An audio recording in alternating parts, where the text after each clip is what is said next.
चलिए एक पल के लिए 18वीं सदी के भारत के बारे में सोचते हैं। ये एक बहुत बड़ी शतरंज की बिसात जैसा था और इस बिसात पर दो बहुत बड़े खिलाड़ी अपनी सबसे अहम चाल चलने वाले थे।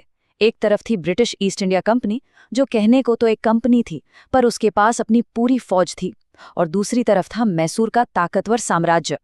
तो ये सिर्फ कुछ लड़ाइयों की कहानी नहीं है, ये इस बात की कहानी है कि भारत के भविष्य का फैसला कैसे हुआ। तो उस वक्त का सबसे बड़ा सवाल यही था कि जब मुगल सल्तनत कमजोर पड़ रही है तो भारत पर राज कौन करेगा। क्या ये अंग्रेज होंगे जो व्यापारी से शासक बन रहे थे, या फिर दक्षिण में उभरती हुई एक नई हिंदुस्तानी ताकत। पूरे हिंदुस्तान की किस्मत दांव पर लगी हुई थी। आइए देखते हैं कि ये कहानी कैसे आगे बढ़ी। अब दिलचस्प बात यह है कि हमारी ये कहानी दक्षिण से नहीं बल्कि पूरब में बंगाल से शुरू होती है। ये वो जगह थी जहां ईस्ट इंडिया कंपनी ने अपनी पकड़ सबसे पहले मजबूत की थी। वो सिर्फ व्यापार करना नहीं सीख रहे थे, बल्कि ये भी सीख रहे थे कि सियासत और जंग के खेल में कैसे माहिर बना जाए। यहीं पर एक बड़े साम्राज्य की नींव रखी जा रही थी। 1765 में रॉबर्ट क्लाइव ने एक बड़ा ही कह सकते हैं शातिर सिस्टम बनाया, जिसे द्वैध शासन या डायार्की कहा गया। अब ये था क्या? बहुत आसान शब्दों में, टैक्स वसूलने का सारा अधिकार यानी दीवानी वो कंपनी ने अपने पास रख लिया, और प्रशासन चलाने की जिम्मेदारी यानी निजामत वो नवाब पर डाल दी। मतलब सारा पैसा कंपनी की जेब में और सारी जिम्मेदारियां नवाब की। और ये सिस्टम इतना ज्यादा शोषण करने वाला था कि मशहूर इतिहासकार के.एम. पनिक्कर ने इसे सीधा सीधा डाकुओं का राज्य कह दिया। सोचिए, एक ही वाक्य में उन्होंने पूरी हकीकत बयां कर दी। ये एक ऐसी व्यवस्था थी जहां ताकत तो थी पर कोई जवाबदेही नहीं थी, और जाहिर है जब ऐसा होता है तो तबाही तो आनी ही थी। और इसके जो नतीजे हुए वो बहुत ही भयानक थे। पूरा एडमिनिस्ट्रेशन ठप पड़ गया, किसानों का इतना शोषण हुआ कि उनके पास कुछ नहीं बचा, और इसी बीच कंपनी के अफसर अपना प्राइवेट ट्रेड करके मालामाल हो रहे थे। और इसका सबसे दर्दनाक नतीजा था 1770 का भयंकर अकाल, जिसमें लाखों लोगों की जान चली गई। बंगाल सचमुच अपने घुटनों पर आ गया था। तो बंगाल में तो ये सब चल ही रहा था। अब चलिए कहानी का रुख मोड़ते हैं दक्षिण की तरफ। वहां पर अंग्रेजों की बढ़ती ताकत को चुनौती देने के लिए एक नई शक्ति तेजी से उभर रही थी, और वो था मैसूर का साम्राज्य। और इस नए उदय के पीछे था एक ऐसा लीडर जिसकी काबिलियत का कोई जवाब नहीं था, और उस लीडर का नाम था हैदर अली। एक मामूली सिपाही से उसकी शुरुआत हुई, लेकिन उसका ऊपर उठना किसी तूफान से कम नहीं था। देखिए, 1755 में डिंडीगुल का सूबेदार बनते ही उसने फ्रेंच लोगों की मदद से एक मॉडर्न हथियार खाना बनवाया। ये उसकी दूर की सोच थी।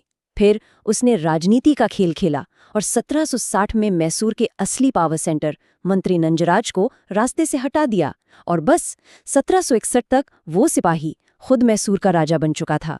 हैदर अली के आने से मैसूर अब कोई छोटी मोटी ताकत नहीं रह गया था। वो अंग्रेजों के लिए एक सीधा और बहुत बड़ा खतरा बन चुका था। और बस यहीं से शुरू हुआ आंग्ल मैसूर युद्धों का एक लंबा और खूनी सिलसिला, जिसने अगले 30 सालों तक पूरे दक्षिण भारत की किस्मत तय की। तो कुल मिलाकर 4 बड़े युद्ध हुए इनके बीच। पहला युद्ध 1767 में शुरू हुआ और ये दुश्मनी 1799 में आखिरी जंग के साथ खत्म हुई। मतलब 30 साल से भी ज्यादा लंबा संघर्ष। ये एक ऐसी लड़ाई थी जिसने दक्षिण भारत की एक पूरी पीढ़ी को बदल कर रख दिया। पहले युद्ध में तो हैदर अली ने कमाल कर दिया। उसने अंग्रेजों को बुरी तरह हराया और उन्हें मद्रास की संधि साइन करने पर मजबूर कर दिया। लेकिन दूसरे युद्ध के बीच में 1782 में एक बड़ा मोड़ आया। हैदर अली की मौत हो गई, पर यहाँ जंग रुकी नहीं।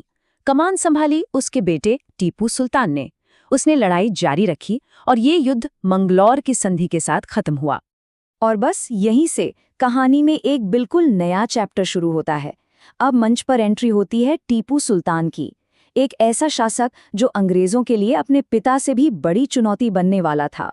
टीपू सुल्तान, जिसे शेर मैसूर या टाइगर ऑफ मैसूर के नाम से भी जाना जाता था, वो सिर्फ एक बहादुर योद्धा ही नहीं था, बल्कि एक बहुत दूर की सोच रखने वाला शासक भी था। उसने अपने पिता की लड़ाई को एक नए जोश और एक नई रणनीति के साथ आगे बढ़ाया। लेकिन तीसरे एंग्लो मैसूर युद्ध का नतीजा टीपू के लिए बहुत बुरा रहा। उसे एक बहुत ही अपमानजनक संधि पर दस्तखत करने पड़े, जिसका नाम था श्रीरंगपट्टनम की संधि। इसके तहत टीपू को अपना आधा राज्य अंग्रेजों को देना पड़ा, 3 करोड़ रुपए का भारी भरकम जुर्माना भरना पड़ा, और सबसे बड़ी बात, जब तक ये पैसा चुकाया नहीं जाता तब तक अपने 2 बेटों को अंग्रेजों के पास बंधक बनाकर भेजना पड़ा। अब जरा इस कोट को देखिए। उस वक्त के गवर्नर जनरल कॉर्नवालिस ने कहा, हमने अपने मित्रों को शक्तिशाली बनाए बगैर दुश्मन को पंगु बना दिया। ये ब्रिटिश कूटनीति का सबसे बेहतरीन उदाहरण है। मतलब उन्होंने मैसूर को हराने के लिए मराठों और निजाम की मदद तो ली, लेकिन ये भी पक्का किया कि वो इतने भी ताकतवर न हो जाएं कि कल को खुद अंग्रेजों के लिए सिर दर्द बन जाएं। कितनी सोची समझी चाल थी।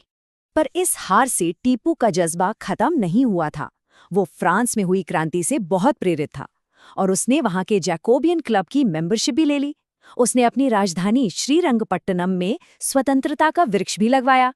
अंग्रेजों के लिए ये सिर्फ एक पेड़ लगाना नहीं था, ये एक खुला ऐलान था कि वो उनके सबसे बड़े दुश्मन यानी फ्रांस के साथ खड़ा है। और बस टीपू की यही कोशिशें और अंग्रेजों की बढ़ती ताकत, इन दोनों ने मिलकर आखिरी और सबसे निर्णायक जंग की जमीन तैयार कर दी। अब हम कहानी के उस हिस्से में आ गए हैं जो मैसूर के पतन को दिखाता है। साल था 1799। उस वक्त गवर्नर जनरल था लॉर्ड वेलेस्ली, जो बहुत आक्रामक था। उसने फैसला कर लिया था कि मैसूर के इस खतरे को हमेशा हमेशा के लिए खत्म कर देना है। अंग्रेजों ने टीपू की राजधानी श्रीरंगपट्टनम को चारों तरफ से घेर लिया और अपने नाम की ही तरह मैसूर का शेर आखिर तक लड़ता रहा और अपने किले की दीवारों की रक्षा करते हुए मारा गया। टीपू की मौत के साथ ही मैसूर का जो प्रतिरोध था वो पूरी तरह खत्म हो गया। अंग्रेजों ने मैसूर पर कब्जा कर लिया, पुराने वाडियार वंश के एक बच्चे को गद्दी पर बिठाया और उससे एक सहायक संधि साइन करवा ली। टीपू के पूरे परिवार को वेल्लोर में कैद कर लिया गया और इसी के साथ दक्षिण भारत में अंग्रेजों को चुनौती देने वाली आखिरी बड़ी ताकत का अंत हो गया।